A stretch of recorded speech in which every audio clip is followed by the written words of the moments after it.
예, 사랑하는 성도 여러분, 오늘 수요 기도회에 참여하신 여러분 축복하고 사랑합니다. 아마 오늘 방송으로는 이번 주까지 방송을 하고 다음 주부터는 본당에서 함께 예배 드리면서 함께 말씀을 나누도록 하겠습니다.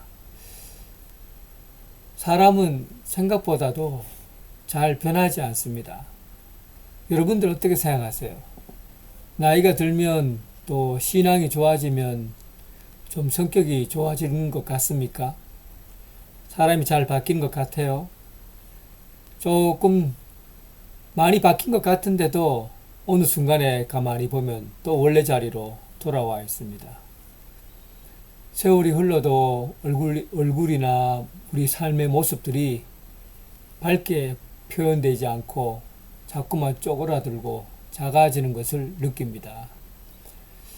신앙생활을 한다는 것은 우리 삶이 좀 자라야 하는데 그러지 못할 때가 많이 있습니다. 여러 가지 이유들이 있겠죠.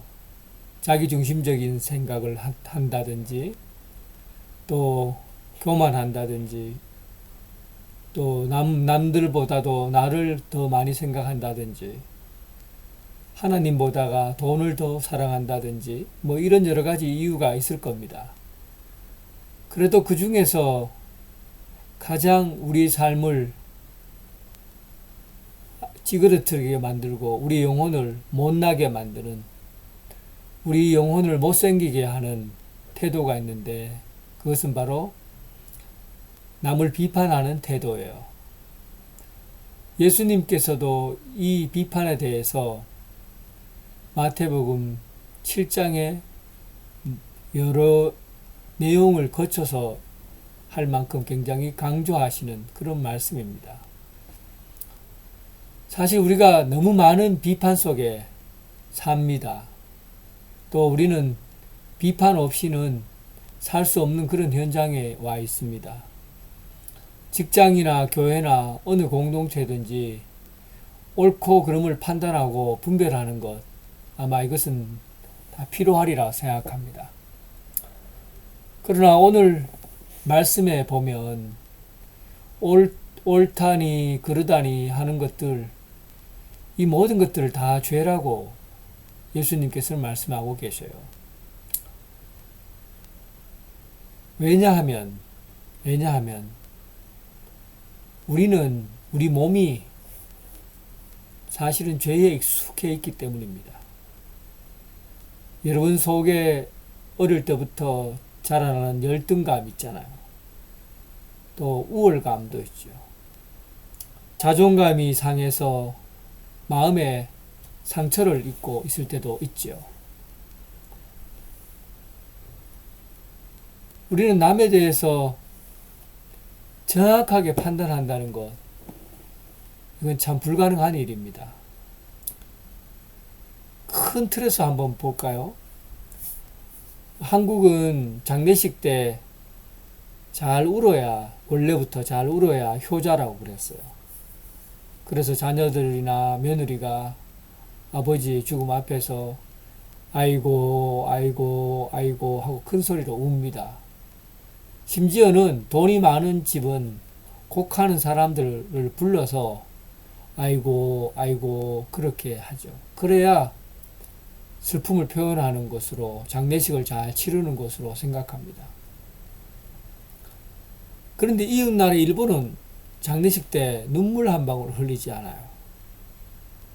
사랑하는 사람이 죽었다고 해도 울지 않습니다. 남을 배려하기 위해서 슬픔을 표현하지 않는 것이죠. 그러면 여러분, 어떤 장례식이 옳고 어떤 장례식이 그런 겁니까? 둘 다 옳지요. 그런 문화와 그런 환경에서 보면 이해가 되지만 다른 환경에서 보면 이해가 되지 않는 겁니다.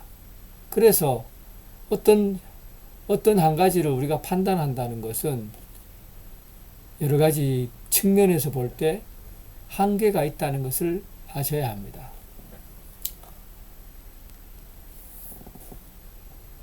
크게 봤죠. 좀 작게 한번 볼까요? 여러분들의 감정은 언제나 정확하게 표현합니까?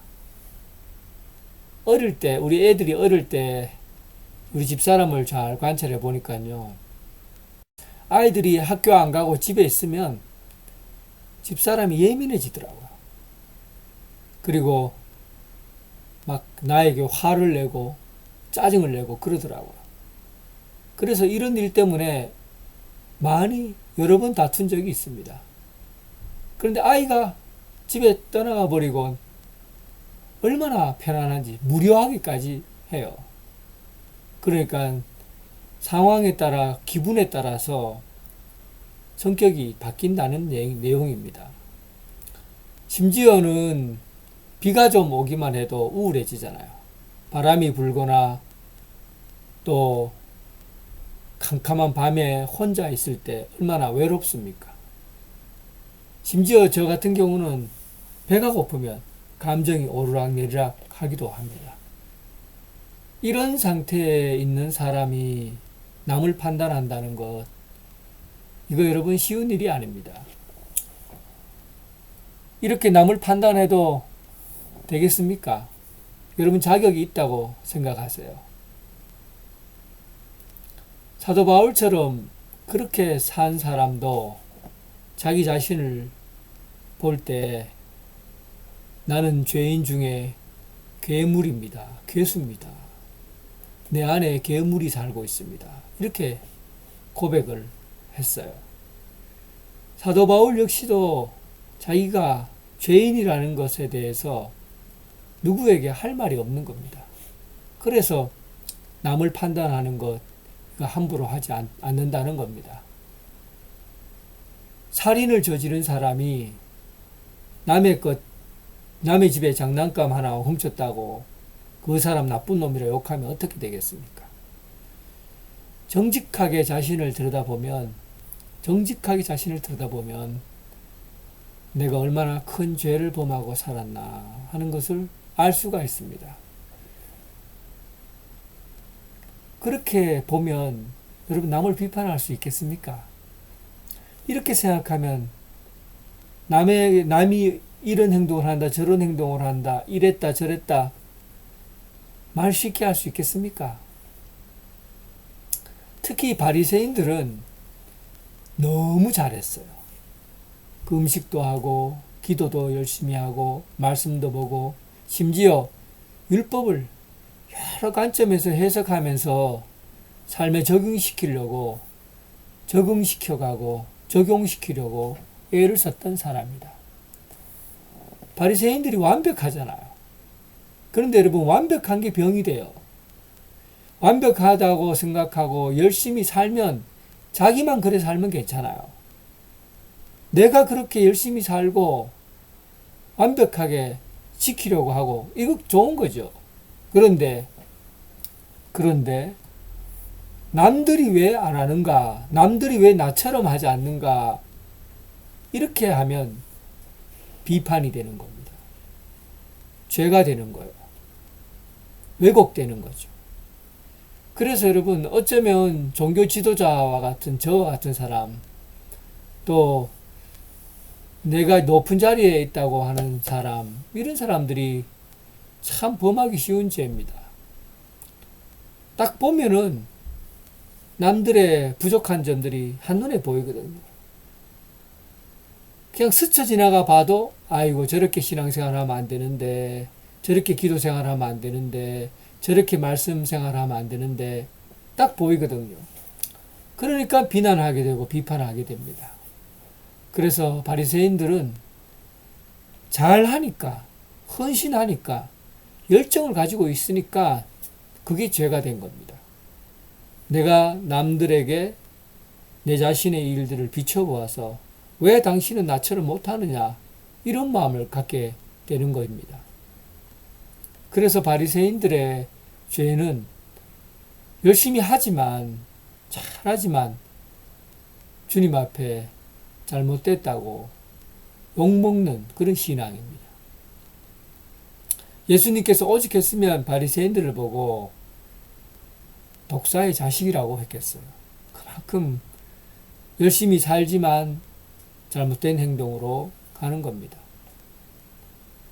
오늘 본문에 보면 T라고 하는 거 있죠. 칼포스라는 단어를 쓰는데 그냥 먼지예요. 먼지가 작잖아요. 먼지, 아주 미세먼지. 이 미세먼지가 남에게 미세먼지 하나 다 보이지도 않잖아요. 남의 눈에 미세먼지 다 현미경으로 봐야 보이는 것이 이거 내 눈에 보이는 거예요. 그리고는 남의 미세먼지를 보고 네 눈에 먼지가 들어갔다 하고는 잘못을 지적하는 거죠. 그런데 자기 눈에 들어가는 들보, 집을 지을 때 사용하는 대들보예요. 큰 대들보가 어떻게 눈에 들어갑니까? 그만큼 큰 것이 내 눈에 있는데도 내 눈에 거는 못 본다는 겁니다. 큰 것이 내 눈에 있는데도 내 눈에 거는 못 보고 남의 미세먼지는 잘 보이는 거죠. 아담과 하와가 범죄한 내용을 보세요. 주변에 생명나무 실과가 얼마나 많이 있어요. 그런데 그 중에 한 가지예요. 단 한 가지. 선과 악을 알게 하는 나무는 따먹지 말아라. 하나님이 명령하셨어요. 그런데 왜 자꾸 그 작은 것 한 가지가 눈에 들어옵니까? 여러 좋은 것들이 많이 있잖아요. 좋은 것들이 많이 있잖아요. 그런데 왜 그 한 가지만 내 눈에 들어오는 겁니까? 공동체도 이 아담과 같은 눈을 갖게 되면 심각해집니다. 좋은 점들이 많이 있잖아요. 좋은 일을 많이 하고 있잖아요. 좋은 생각을 많이 하잖아요. 그런데 작은 것 하나 그냥 끄집어내서 못된 소리 하고, 작은 것 하나 끄집어내서 잘못됐다고 하고, 이게 죄의 유혹에 빠지는 거예요. 죄의 유혹에 빠진 사람들의 눈에 들어온 형태입니다.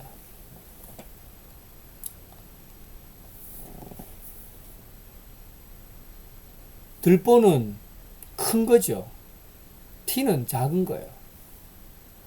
들보가 너무 크기 때문에 죄의식을 못 느끼는 겁니다. 바리새인들은 교만했어요. 우월감을 가지고 있었어요. 자만심을 가지고 있었어요. 무엇이든지 자기는 다 할 수 있다고 생각했고, 거룩하고 경건하고 또 법적으로도 틀림없는 삶을 살았던, 법 없이도 사는 사람으로 살았어요. 그런데 그 생활 때문에 남들 하는 것에 눈에 들어오기 시작했고, 남들의 잘못이 자꾸만 눈에 거슬리는 거예요. 이것이 바로 큰 대들보입니다.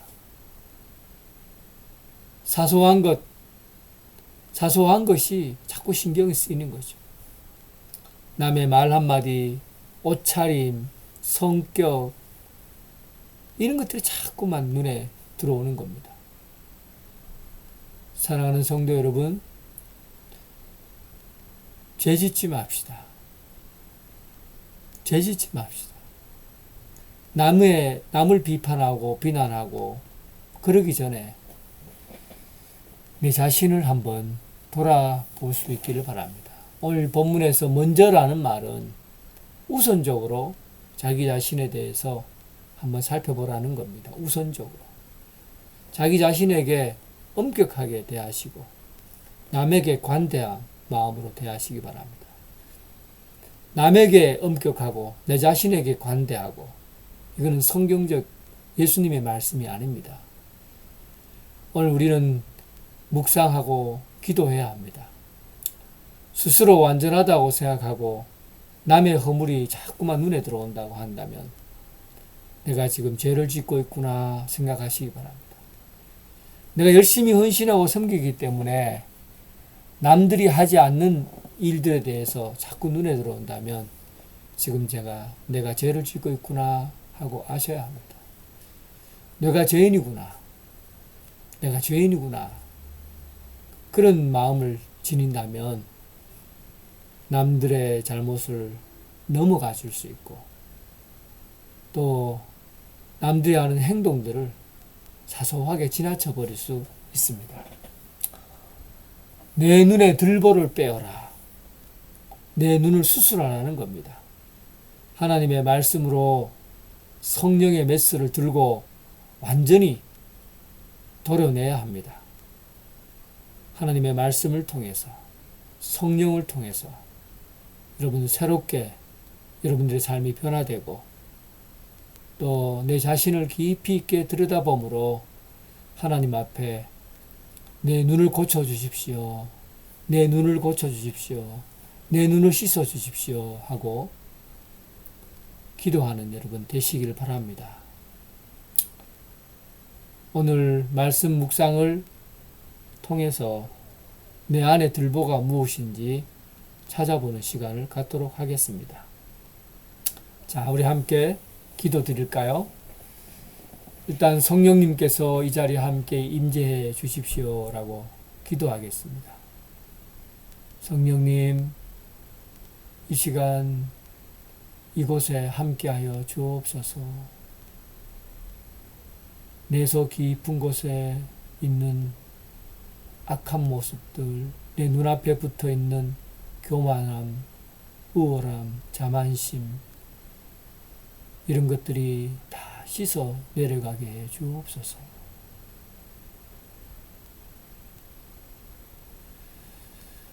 우리 조용히 주님 앞에 우리 찬송 부르겠습니다. 찬송가는 224장입니다. 정한물로 우리 죄를 함께 찬양 드리겠습니다.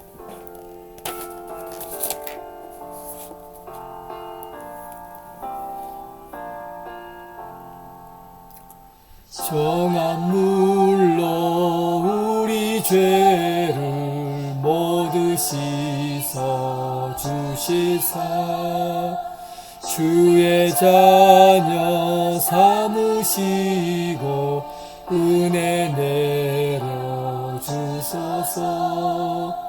빛난 옷을 입으시고 사랑으로 채우며 주의 성령 임하시니 기쁨 넘치옵니다. 주님 앞에 나온 사람 하늘 잔치 참여해 주의 장과 생명떡을 받아 먹게 하소서. 죄와 유혹 물리치고 주와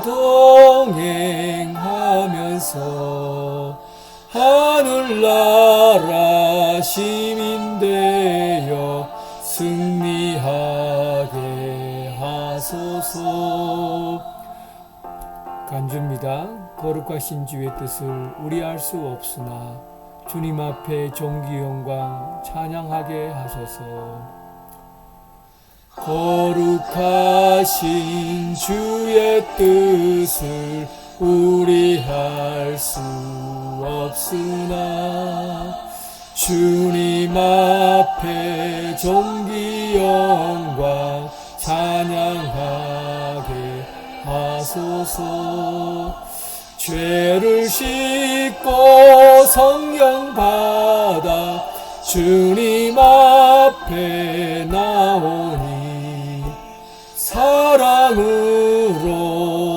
우리들을 새로 빚어 주소서. 아멘. 우리 하나님의 말씀은 마태복음 7장 1절부터 5절까지 말씀입니다. 제가 말씀을 천천히 읽을 텐데 내 눈 속에 들보가 무엇인지 찾아볼 수 있는 시간이 되길 바랍니다. 눈을 감으시고 한번 들어보시기 바랍니다. 비판을 받지 아니하려거든 비판하지 말라. 너희가 비판하는 그 비판으로 너희가 비판을 받을 것이요 너희가 헤아리는 그 헤아림으로 너희가 헤아림을 받을 것이니라. 어찌하여 형제의 눈 속에 있는 티는 보고 내 눈 속에 있는 들보는 깨닫지 못하느냐. 보라, 내 눈 속에 들보가 있는데 어찌하여 형제에게 말하기를 나로 내 눈 속에 있는 티를 빼게 하라 하겠느냐. 외식하는 자여, 먼저 내 눈 속에서 들보를 빼어라. 그 후에야 밝히 보고 형제의 눈 속에서 티를 빼리라. 아멘. 말씀을 반복해서 들으시고 조용히 묵상하는 시간을 갖기를 바랍니다. 마치겠습니다.